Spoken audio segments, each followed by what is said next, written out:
As the Steelers and Cardinals go head-to-head, another battle will be waged off the field. Which company will have the best Super Bowl ad? We're here to talk about what makes a winning commercial is Alder Crocker, a Senior Vice President of Brand Strategy at SFA Marketing in Trumbull. Also with us today is Peter Cloutier, President at Catapult Marketing in Westport. Guys, we've been talking about this before we've done this interview. So much fun. And this is the championship for advertisers, isn't it? The Super Bowl. It has been. It has been. You don't think this year will be? Well, I think there are a lot less people who are doing it this year because of the economic climate. So I think that there are going to be some people that we're used to seeing, like FedEx and GM and a bunch of other folks who aren't going to be out there this year. So this year may be a little bit less than usual. Yeah, because they've held the price at $3 million for a 30-second ad. And do they typically get that, or that's the sticker price? Well, there's 67 spots on the Super Bowl, and as of 3 or 4 days ago, 7 of them remained unsold. NBC, who's airing it, gave one of the spots to Hulu.com, which is, NBC maintains part ownership of that, so nobody's really sure what they paid for that. But this is the time between now and the Super Bowl where those spots will go from $3 million to considerably less. Yeah. All right, what makes a really good Super Bowl ad? Well, obviously, first thing, you've got to get people's attention, so entertainment, the ability to break through. And then I think two other things. It's to understand that it's not just TV. Take advantage of the web, drive people online, give them a way to vote, to engage, to pass along. So it's all about interactive now. I think a lot of interaction is key to this. You know, the old ads used to just be shock value and sort of skin or something like that. Nowadays you need a little bit more. But still, comedy's good, but comedy with a message, some kind of a promise that's going to say, okay, here, use my product, use this, do this, go somewhere, do something. Don't just look at it as if it's like a little mini film. A lot of ads have become that way, and you say, you know, half an hour after the show or even 10 minutes after you see the ad, you forget who the actual advertiser was. So there's a lot of wasted money out there. So I think Peter and I both agree that if, you know, you don't remember who did it, then don't do it.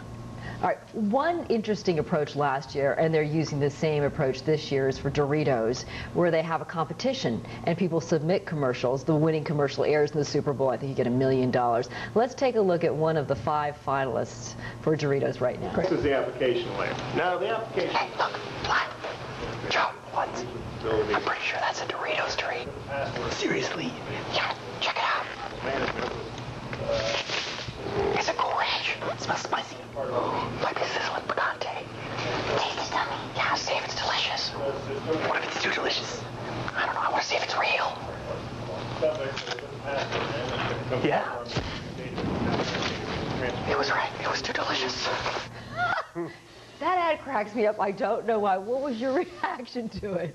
You're laughing. Me too. Absolutely, absolutely. That's a winner. That is a winner. Absolutely. But what was it? Was it the shock value at the end? I think it was both of it. I think, you know, sort of the lead up, and they were whispering, and they were thinking, okay, what's going on? What are they saying? You're kind of waiting for the, you know, for the other shoe to drop or for the punchline, and then he explodes. It's good and hot. And it's hot because it's spicy picante. Yes. That's the flavor. And the setting for that is very, very, it's something a lot of people can relate to. It's that office situation. One of the reasons The Office is so popular, that show. You can see in that, you know, the asides that happen. I thought it was a really nice. All right, let's take a look now. This is a big winner from last year that has played. If you watch CNBC, you've seen this ad many times over for E-Trade. Let's take a look.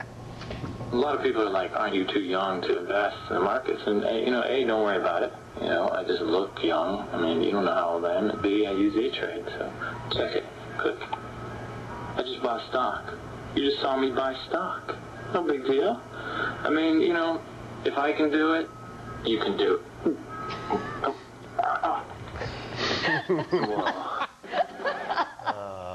You know, if you've got any money in the stock market or had any money in the stock market, you felt like spitting up over the past. Absolutely. Absolutely. Don't remind me. But that is, I mean, they, from that point forward, did a number of ads that worked off that same theme. I mean, you know, I guess when you're an advertiser, if you find something that really works, does it make sense to work off of that, like the Budweiser Clydesdales? I think so, as long as you can expand on it and don't get repetitive. Because if you keep doing the same thing over and over, then people are going to go, oh, it's the same ad, and then they're going to turn it off, or they're going to change their, you know, they're going to change the channels. But if you keep doing it and you have a different message that goes with it, that goes back to the same, I guess you could say brand umbrella, or the brand message, which is, it's simple, easy, and I can do it, then as long as you're able to play that out, then the answer is yes. Yeah, the beauty on a commercial like that is it's the rational reason to believe it's so simple a baby could do it is you know, bricks to the forehead simple, but it's so entertaining too. You know, babies and pets are going to get your attention, and of course, seeing a baby do that, it's a great vehicle for their message. All right, we're about to take a break, but let's take a look at another finalist for Doritos before we get to the break. Hey, man, what's that? It's my crystal ball. It looks like a snow globe. Nuh-uh, it's real. Here, watch. Free Doritos at the office today? I think that's a yes! Free Doritos! Will I finally get that big promotion? Promotion? Not in your future. Okay. Okay. So, you weren't as crazy about that Doritos ad as you were the first one we showed. No. Why?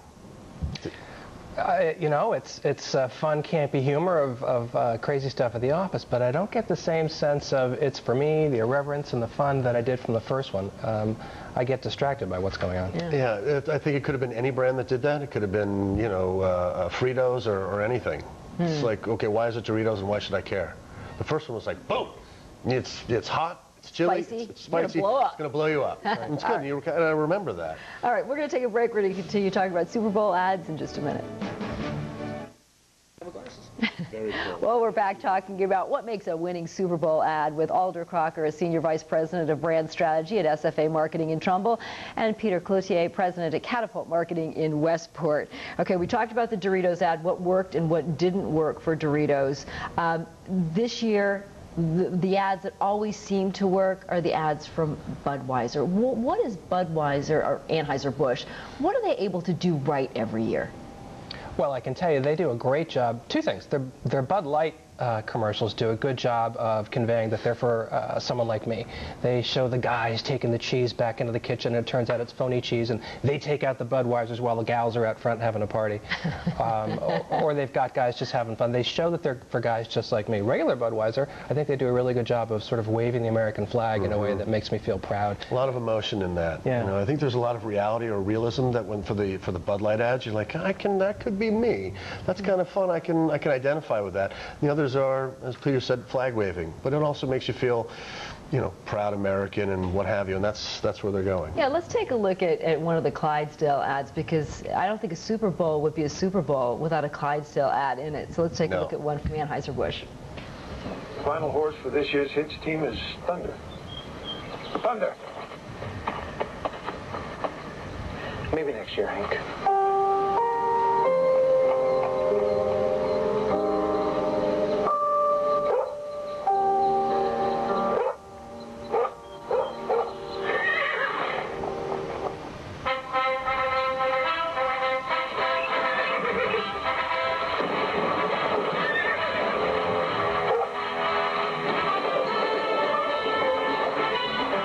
Now, this ad, I think it works on so many different levels, doesn't it? I mean, you can identify with not being picked. All of us growing up, they didn't pick me, you know?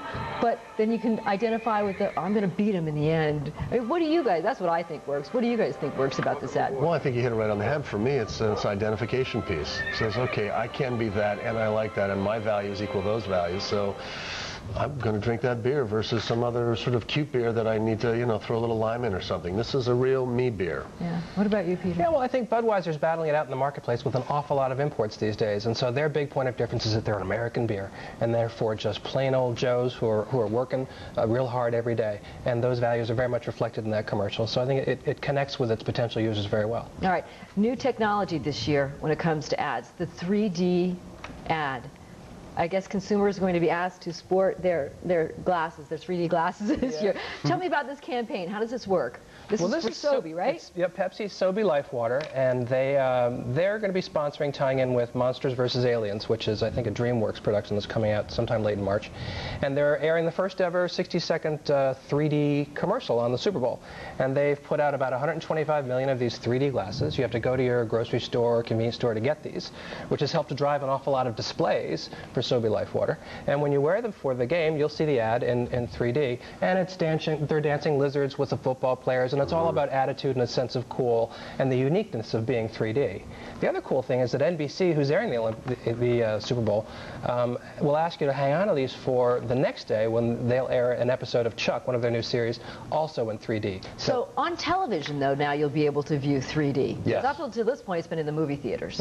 Correct. Or in books. But this is going to be on television, watching a television Absolutely. And obviously you need the 3D glasses because it's a color thing, but the answer is yes. Should be very interesting. Also should be very interesting to see how many people actually go to Chuck and use those, and who watch it the next day, whether or not there's an uptick based on the Super Bowl. And also you've got Intel here, branding for Intel, so it's really serving dual purpose here for Sobe, but then also for computer technology as well. The nice part about Intel is they're the engine behind the computer technology in this, and they get some great, I think, association with that as well. So strong for Intel, strong for Sobe, and very, very much a big hit for the movie, of course. All right, we have one more ad. This is from last year, also a big success, all having to do with tires, but Mother Nature is tied into this, so let's take a look.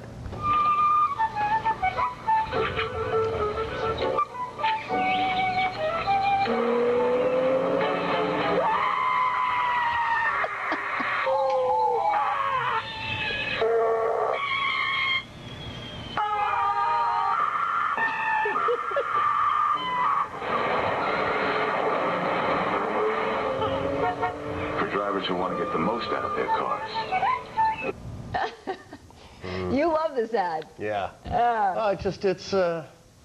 It's cute. Yeah. But I love to see everybody screaming, and then at the very end, the guy's like, "Don't worry about it. I've got Bridgestone. It's fine." It worked. But it's just nice to have a whole bunch of different animals because we've seen animals for decades plus in a lot of different, especially Super Bowl ads. But this one was very cute. All right, guys, great having you on the show. Enjoy the Super Bowl, and thanks for joining us today. Thank you. All right, we'll be back with more 12 on the Money after the break.